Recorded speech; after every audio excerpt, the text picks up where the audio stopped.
Good afternoon and welcome to episode number 13 of Will You Review My CV? I'm your host, Alan Wozni, and today I'm highlighting two career advice submissions I made back in April 2019, so over 2 years ago now. And one of them featured one of the job seekers was an entrepreneur out of Salt Lake City, and the second is an environmental scientist or an environmental engineer she's had extensive experience in the fisheries management, waterways in the U.S. And she's based out of Buckland, Massachusetts, which is about 2 hours from out of Boston. So I want to I want to go right to the presentation, the PowerPoint presentation I made without further ado. Okay, so let me share my screen. We're going to go right to it. Okay. So episode 13, today's date is July 9th, 2021. So this was career advice number 90, early on in my career advice career. Alanea Winn out of Salt Lake City. And number 91, basically back-to-backs on Jeni Menendez out of Massachusetts, USA. So let's look at Alanea Winn. So Alia is in Salt Lake, and her comment submitted on the influencer page of Bridget Hyacinth. She's a LinkedIn influencer, Bridget Hyacinth. All she wrote was, "Yes, I'm looking right now and would love an extra help. Thanks for sharing." So I know the backstory of that because if you spend time following Bridget Hyacinth, you'll see that she typically posts telling people to share or like her posts, and then she will then forward it on. And I don't know how that all works because I've never really tested that, but that's what she's responding to. Bridget, who really does. She writes books. She's there for I think she has 3 million followers today, and so I get that. I understand her response. I took that as an invitation to also add in, as a lot of people do. And I will go over now. I just want to give you a perspective to what I was looking at and even to today. So looking at her LinkedIn profile, Alanea Wins. She's got a Bachelor of Business in Marketing, Bachelor of Business degree in Business and Marketing in 2005. So she's pretty extensive work experience by this point. And if I look down further, she was a training manager for a long period of time with a financial services firm. I think she was in parallel working while she was studying and so forth. Then she was a director of HR for a company in Salt Lake City area. So extensive business experience and understanding of a business. And then she had various manager roles from 2013 to 2016. And then she was a co-owner of a metal stair manufacturer. It's kind of cool, B2B sales, metal stairs. And I looked at the company and it was a lot of her clients were real estate property management companies to install the stairs in the different properties. So that kind of leads into where she's now. She's working as a real estate sales expert in Salt Lake City. So I think her relationships that she built as a co-owner of the metal stair manufacturer, that led into her roles with residential in real estate. So I'm making assumptions because just point out as I've said in the past on this episode, 97% or more of the ones when I get into LinkedIn influencers, they don't respond back. I get no response. The only time I get responses from LinkedIn Premium. So anyway, I'm gonna move on. So just to give you a perspective of what I said at that time. So back in April 2019, based on the backdrop, she was looking for help. She was searching. She's got her title said entrepreneur, and I think that's because as a co-owner, maybe the sales weren't going so well in April 2019. This is pre-COVID. We're 1 year before COVID, so that wasn't really an impact. I don't know the circumstances in Salt Lake City. So my first point was, as many, Gary Vaynerchuk, Question It audiobook, 8 hours of content featuring entrepreneurs. A lot of examples. I didn't go into details here. I didn't give her a lot of examples. I also pointed out the keynote speech that Gary made in March 2019, the Las Vegas keynote. There was the International Franchise Association.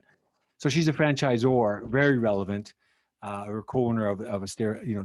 I believe it's a franchise operation, or maybe it's a store-owned operated, and she managed the store. I don't know how that works, but this is the one where how to make every penny work like a dollar. You got to listen to that podcast. I'll leave that episode in the show notes. It's a brilliant podcast, and he's speaking to, or so it's a keynote speech, but he put it into podcast form. And then I gave her SaaS.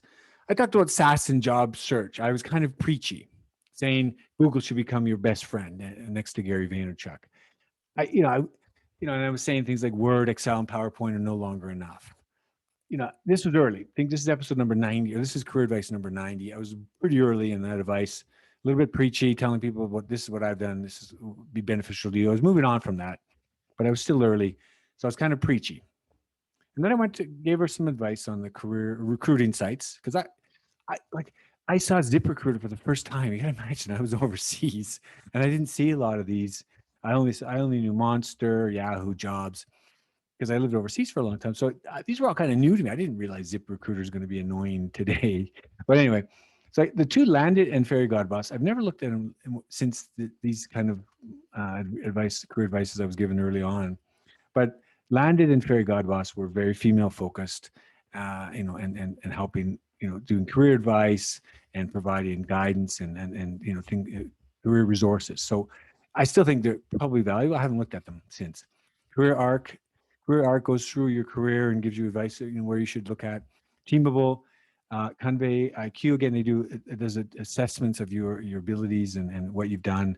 Spur, and then Jit Jat Joe was kind of one of those. I think if I remember, I haven't looked at it. I should have looked at it today just for context, but I remember it was one of those sites that was for freelancers and just picking up odd jobs for a couple of hours here. They're probably like Fiverr, I guess. All right, so let's move on. What else did I give? Because she was a small business and she had her own business, I focused on that. I looked at the SaaS that were relevant to small business. Again, this was a handful. This is not meant to be a complete list, but from the tech newsletters I had looked at it, or I've been looking, I gather lists all the time, but I classified them into three different categories: accounting and office support, logistics, sales, and then sales and marketing. Those are the kind of, for small business, particularly if you're in e-commerce or you've got trade of goods. So the accounting and the office software, Pilot. Now, if anybody doesn't know who Pilot is, they recently raised, again, at $1 billion plus valuation, and that's an Amazon. I believe it's an Amazon subsidiary. Is it Amazon? Is it? Anyway, or maybe not. I can't remember who they are, but they wanted to be the Amazon of back office support. Front Desk AI. I really thought this was cool because I lived again in the Middle East. So this is literally that. That's it's kind of the front-facing AI thing. When you come and people have an iPad or something, you punch in and that greets you at the door. They're one of those types. It's really cool. Like when you come in, and it's you kind of sync it with your app. I spent a lot of time in Germany, and they had those at a lot of the desks, so you didn't have to even talk to anybody. Back office, I think it just helped automated some of this, and then Evisort for contract management and so forth. And then logistics and supply, or supply chain. Onfido, Shipmonk, I love that name. Bring, logistics, supply, La Move, reminded me of the movie, the La. I don't know the name. Anyway, Locus Robotics. So that's kind of that, back up. I haven't looked at these in detail. I would encourage you to look if these are relevant to something if you're watching this today. Then sales and marketing. There's a lot of, and on past podcasts, I've showed the digital marketing landscape, some examples, but for small office businesses that, these factual, affluence, conversion point, helping manage your sales funnel, full story, sales whale, Uberall for influencer. I think affluence is for influencer marketing, how to use social media, Branch, Phrasey. Phrasey looks at keyword. I think it looks at keywords related to your business, and then you control the internet for that, or control the social media. Gvox. I can't remember what Gvox says, but Bandura Cyber, NormShield, and Tessian. That's all for cybersecurity. And Tessian is for email, so preventing hacks. As you probably heard on my previous one, email hacks. There was a company called I can't remember the name, but it was I made reference to it the last time. But it was just how they use AI to look at email and prevent and predict attacks and take the email, malicious malware or whatever comes through your company email. So I threw those in there. I don't know the details, but it's very important even for small business because to manage this stuff, they've got to just manage the business and staff and sales and whatever this. So these are nice things to have as support. And then the last thing, I kind of was having fun. This is when I started having some fun. I said, your homework assignment. Imagine going back to university and you have one last assignment. Pick one of those SaaS, whatever's relevant, whatever you think is relevant to your experience. I gave a handful of different SaaS there. Pick one and then do a deep dive. Prepare a one-page report on how to apply for Utah businesses, for businesses in her area. I don't, request to get the free demo, get the newsletter from the company or subscribe to the newsletter, follow them on all social media, read the Google reviews, follow the CEO, the CMO, the CTO, whoever it is that, become an expert in that SaaS as much as you can. Compile a list of competitors, kind of do a SWOT analysis, strengths, weaknesses, opportunities, and threats of that SaaS. But do a deep dive, send it off to the business owners in Salt Lake City. Just send it off, whether you email it, whether you hand deliver it, whether you send it on a PDF through their whatever it is. But just create. I put 79. Maybe it's 102. Maybe it's 50 is enough. I don't know. But this would be no expectation of a job or role, just to get people's attention. Get them attention to you. Not sending off. I'm looking for a job, but this is, hey, I'm out here. I've got some expertise. Your goal is to get their attention. Only send your resume or CV when it's requested. So, I mean, I don't know, 79 may made the right number. I just think there's such an opportunity to do something unique that nobody else is doing. So that was a suggestion I had for her. Looking back, I mentioned earlier the profile, looking at her LinkedIn profile. So I had the luxury of now going back. She never responded. I don't have a relationship. I'm not a first level contact. I don't have any other interest in this other than it's cool. It's kind of fun to see what could happen if I look back today. And I do know Salt Lake City, there's a lot of innovation. I even barely scratched the surface. This is just from the last 2 months. I just, into the newsletters I subscribe to, Strictly VC, VentureBeat, TechCrunch, Crunchbase. This is easy. I mean, this is 2 months worth, and I got 5. I picked up 5. Salt Lake City, it's Salt Lake in Utah is a hub. It's a real tech hub. TechCrunch, the equity podcast, they've talked about it in the past. I just see it. So Book Club, they raised 20 million on a platform for authors and other, to share book stories and to really exchange and collaborate. That was in June 16th. And then June 24th, Sierra Prognostics, they raised $100 million on a pregnancy I think it's a testing, some kind of platform related to pregnancy in women.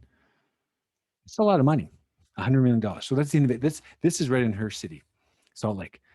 BlackRock and Neurotech, they raised 10 million on in-brain implants, which is pretty cool. And I'm going to post that on LinkedIn for some of my past podcast guests because I think it's just really cool. And that was just in May 10th. Zenovate, the seed round, they raised $1 million.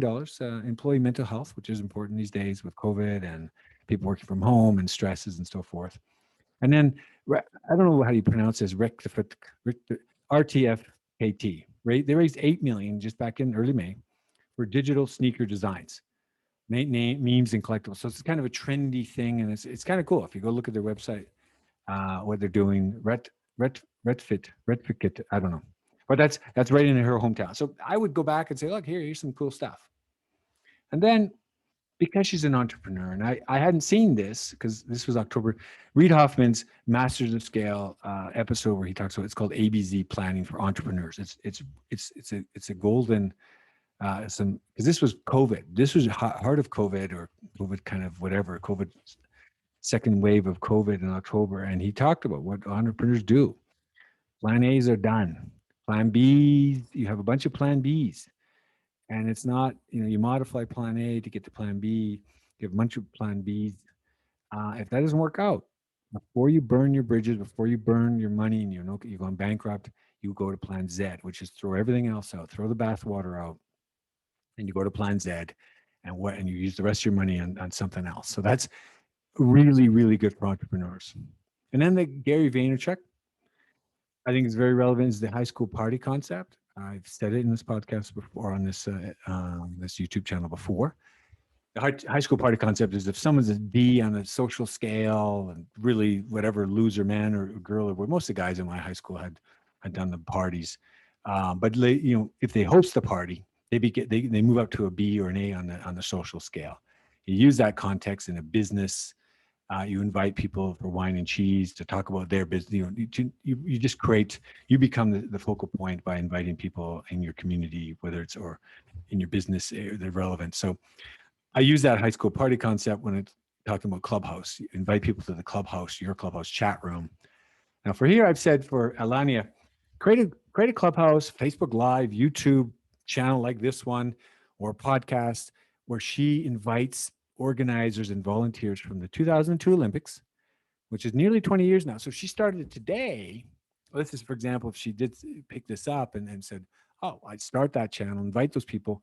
By the time you hit the 20-year anniversary, you're going to be a thing. You're going to be the high school party where people want to go and talk about their experiences, volunteers, see, the CEO, the organizers, sponsors, whoever it was.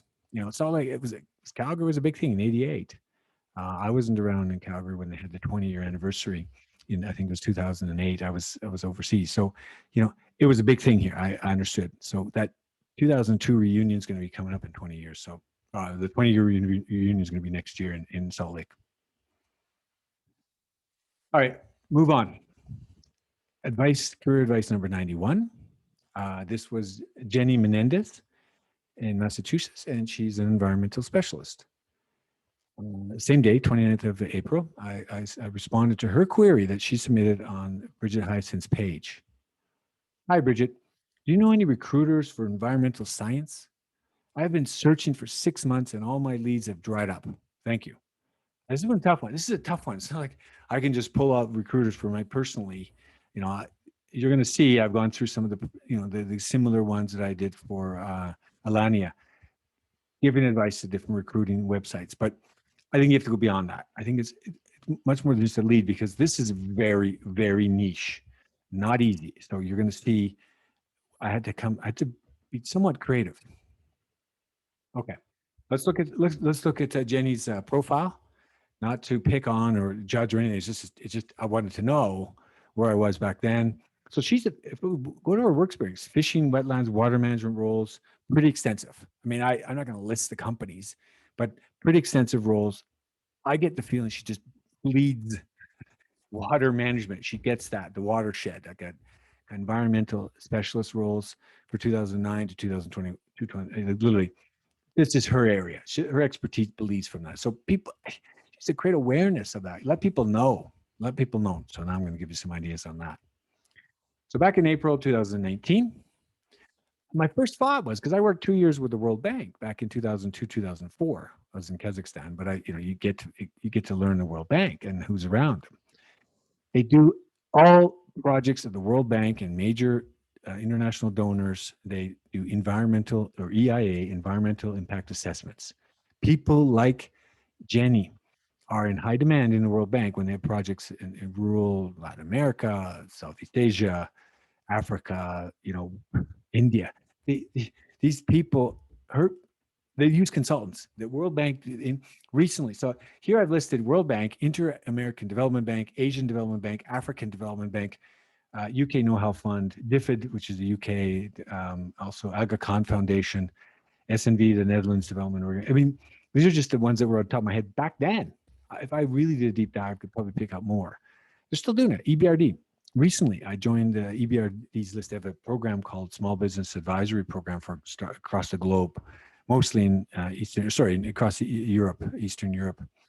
And so this area, which is niche, very niche, forestry company. I literally saw the other day, they were looking for a forestry advisor for forestry and somewhere that farming, agriculture. I applied to one to help a small startups in Serbia and one in Romania to help. So I applied just to see if you can add 20, 30 hours a month helping these startups in rural country, which EBRD, I'm pretty sure they probably invested or they loaned money. So very relevant.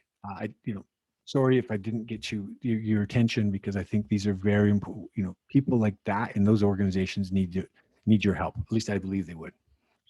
And then Gary Vaynerchuk, I literally, I can't stress enough for someone like Jeni who really who has the experience. She needs to draw attention to that somehow. I don't need, but she find a way to draw attention to your experience to the right people. create more awareness of her environmental science capacity and consulting and entrepreneur capacity. Get known in the community outside of her community. And then I gave her the recruiting set examples. I went to AngelList. So I go to recruiting, same ones as I'd given to Alanea. I went to AngelList. At the time, somehow their search algorithms changed because I found 83 startups with the words under environmental science. That was across the globe. I couldn't find any now. They might have changed their algorithm, but so I put some samples of companies: Grove Collaborative, Sphera Solutions, Planet Alpha, Act Cooperative, Tap Water. So it was about water supply, drinking water supply, which she understands water management. Go Green Solar, Diversity Team. Like it was a recruiting type of a site. Green Spot, Storm Sensor. I didn't Google those companies, but I'm going to put in the show notes. I'm going to put the links to those companies, the websites, because I think it's very important. Those kind of startups. That was 2 years ago. If they're still moving on, and the other one is farming. Farming relies heavily on irrigation, agriculture, irrigation, water management. So her knowledge and awareness, I would have to think, and maybe I'm wrong, but I think farm tech, ag tech companies who are using, irrigation and water is very important. At least when I lived in Kazakhstan, the Aral Sea, half of it's dried up over 20 years of mismanagement of water. They're rerouting through irrigation in Central Asia. So if you look today, Aral Sea's dried up even further than when I was working there 10, 15 years ago. So a couple of companies, I gave her some examples. Centera, Insect, WeFarm, Terralytic. WeFarm's actually in Kenya, I think in Kenya and Tanzania. Terralytic is kind of, I don't remember all the details. Agribotics, SenseFly, Slantrange. I mean, I think these companies are all in farming, helping farmers. And this was 2 years ago. That space has also gotten very important, and a lot more startups in ag tech and farm tech. Okay. So Jeni, if I had a chance to redo or I'd put an addendum to what I'd really think how else could I add value to you if you were in an environmental space. So there's not a lot of outside of green energy, clean tech, hydrocarbon, hydrogen, carbon, that kind of area. It was really hard to find water management. Long time ago, I worked in when I was in the Middle East. I met a guy called Matt Simmons, and he started the Ocean Management Institute out of Maine. Now he had passed away subsequent. I think I met him in 2010. While he was there for an energy conference in Dubai. It was fantastic. His speech on ocean management and that whole kind of. I immediately my thought went to him today or yesterday when I was rethinking how to amend this advice to Jeni Menendez on the environmental side, because I couldn't find specific water management companies. It's a very niche thing, but environmental focused private capital, venture capital companies, that's a little different. Because if she took some time, if this is what I would do, I would go and look at these. So I've listed a few here: Prime Impact Fund out of Massachusetts, which is in her home territory; Collaborative Fund in New York City; Evoc Innovations out of Vancouver, just here in Canada; Leaf out of Los Angeles; Mission Point Partners out of Connecticut; and then Demeter out of Paris. Those are just some I found. I didn't, because you have to look at their portfolio companies and see what they're investing in. And there may be some relevancy to either environmental, the water management, ag tech, I don't know. But I would hang around some of those venture capital companies and do a deep dive into their portfolios to see if, I could find a company with like-minded individuals. And then, so because I was looking in this space, I came across fishing tech companies.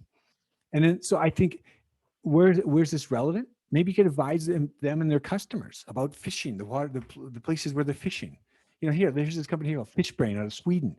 They've got an app that focuses on the global community for fishing globally to help people find better places to fish. And if she worked with them as an ecologist or not an ecologist, but as someone who understands water management, watersheds, and be that advisor to them. And the reason I say this, because she may disagree in fundamentally, as an environmentalist, that people should fish the waters. But if she's the adversary to them, why not come on side and find out how you can manage them? And the reason I say this, I listened to a TED Talk, actually. It was a TED Talk that one of the head guys at McDonald's, he was wondered how to deal with an environmentalist who was on them all the time, constantly asking them to change their habits. So he said, let's do this. You walk a mile in my shoes. You come to McDonald's for a week or whatever it was. I don't remember how long. And the guy came. He was their worst opponent or whatever. He was against everything McDonald's was doing. After the time he spent with McDonald's individuals throughout their operations, they came up with a list of 25 plus ways to improve, they couldn't do everything that they wanted, that the environmental people wanted, but he said they really understood our business. And so they had practical things like using napkins, smaller napkins, using not bleaching the napkins because that's harmful. Just use the natural brown, the paper come as the paper, using the paper bags, not white bags with their bleach bags, but the brown bags. So those were some, I remember that podcast. It was very thought provoking. I mean, he just literally said, we went right at our greatest opponent or adversary against us, and he became not quite a champion, but that's the same as a fishing. Go to them, become their champion, work with them, find out solutions to make their lives better. The fishing brand.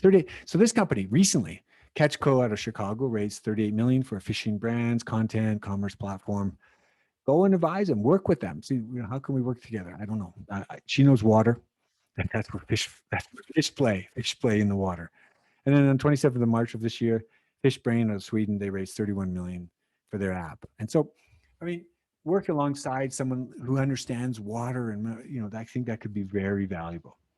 And then the last thing is just, again, maybe a Clubhouse chat room, maybe a Facebook live page, a YouTube channel where she just talks about, get people from that sustainability environment space and talk. She's an expert. She could talk on the podcast and just talk about whatever it is, the environment, whatever key issues they're facing, not about the world ending, but about how to really do some, real tangible, whatever to help in certain areas. I don't know. I'm not the expert. So I'm going to stop sharing there.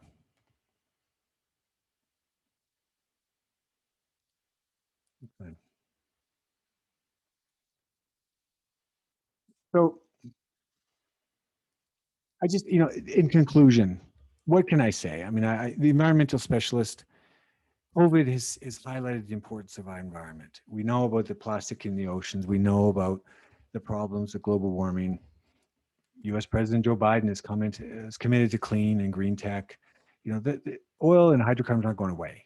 I was just saying this the other day. I had a discussion, when Canadian Prime Minister Justin Trudeau talked about his commitment to zero carbon emissions, zero gas emissions, and using only electric cars by 2050 in Canada. You still have to make the electric battery, you still need the gas. I worked for a solar company for 3 years. They made polysilicon. You still need the energy to produce that clean tech, so the upstream. But on the downstream, the emissions, you can reduce that. So they have to work together. It's not either or, it's both.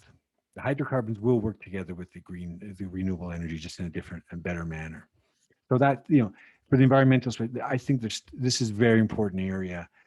It's continued to be highlighted because of COVID.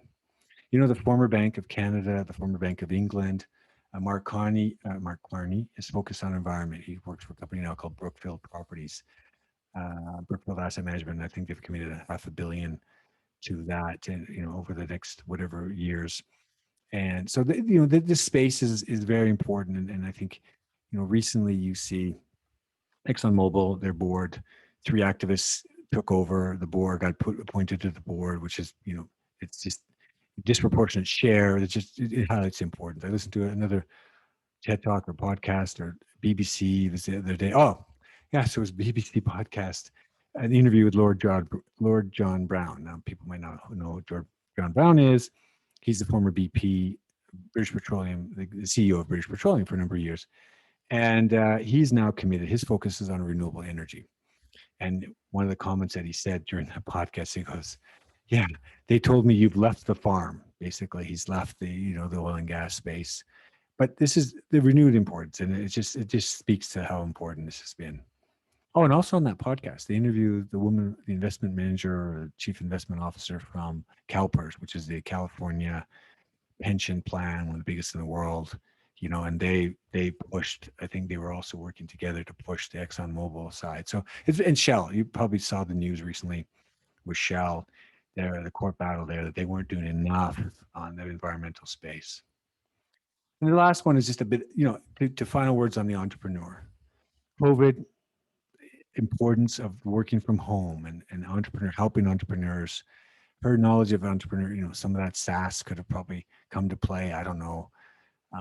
Again, so small business support, shifting. A lot of small business had to shift online. If they didn't shutter the business completely, they shift online. E-commerce, SaaS reliance has become even more important. In fact, my preaching, I mentioned I was preaching.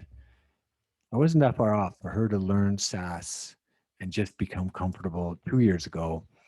I'm not a, I'm not a prime minister of it or whatever. I wasn't premonition for. I just was saying it was how important SaaS was 2 years ago, actually 3 years ago. So COVID highlighted that. So as an entrepreneur, or she was in that space, this kind of stuff would have been very important. It still is important. So remember, if you're stuck in your job search or career or whatever, coming out of university, mid-career, whatever, feel free to reach out. As I highlighted on my website, Celerity.io, I seek to shine ideas on your light, not the other way around. Have a great day and stay safe.